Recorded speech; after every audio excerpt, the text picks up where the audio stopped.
This is the biggest cricket stadium in the world. Situated in India, it holds over 130,000 people.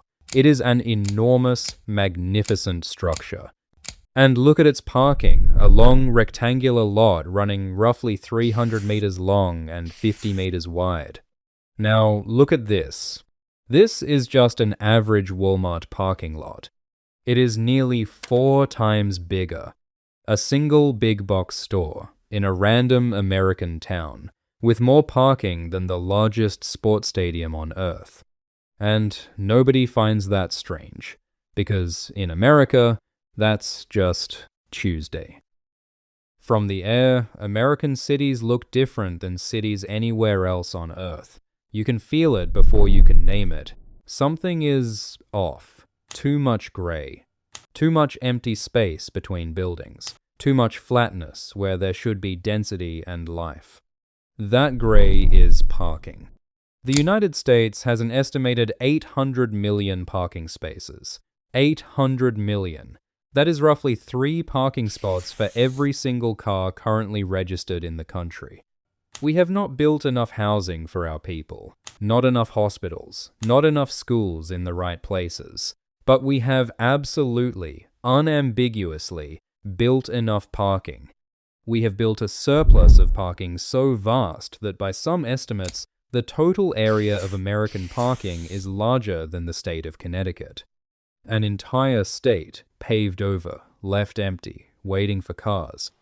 In Houston, parking surfaces cover more than 30% of all land in the downtown core, not 30% of one neighborhood. 1 in 3 square feet of America's 4th largest city is a place for a car to sit still and do nothing. In Los Angeles, surface parking alone, just the flat ground-level lots, not even counting the garages, spans over 14 square miles. That is larger than the island of Manhattan. Look at the satellite view of any mid-size American city and count the gray.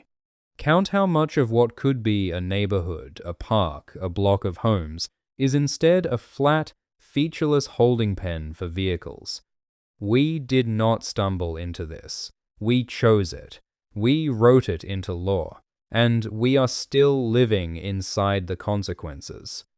After World War II, the car became America's religion and cities rewrote their laws to worship it. Zoning codes across the country introduced something called minimum parking requirements. The rule was simple. Every new building had to supply a government-mandated minimum number of parking spaces. A restaurant needed 1 space per 3 seats. An apartment building needed 1 to 2 spaces per unit. A church, a clinic, a barber shop.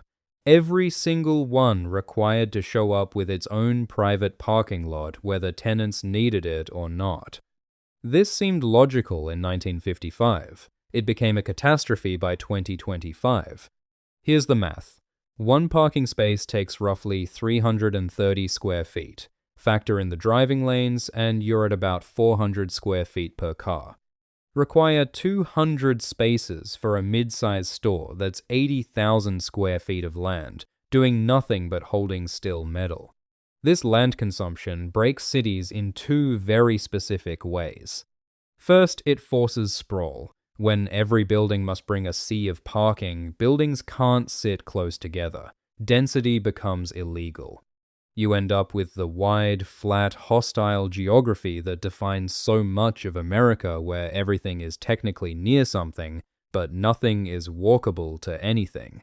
Where you cannot exist without a car, because the parking requirement that serves cars has made life too spread out to reach any other way. Second, it inflates land prices brutally.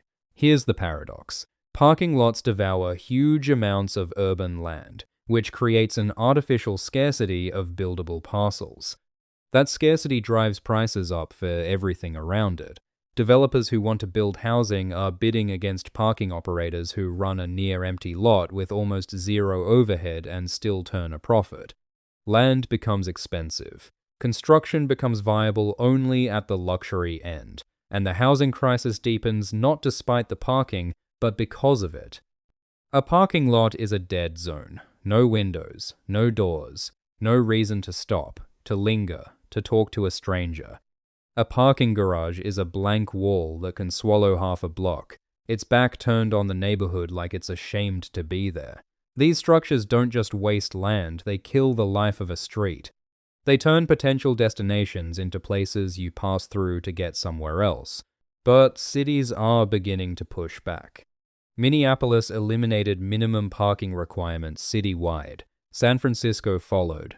California passed a statewide law abolishing parking minimums near transit, one of the most sweeping land use reforms in the country's history. Early results show that when you stop forcing developers to build parking they don't need, housing becomes cheaper to construct, more of it gets built, and cities don't collapse. Imagine that. Old parking structures are being converted into apartments. Surface lots are becoming parks and plazas. America has more parking spaces than it has people. It doesn't have to stay that way.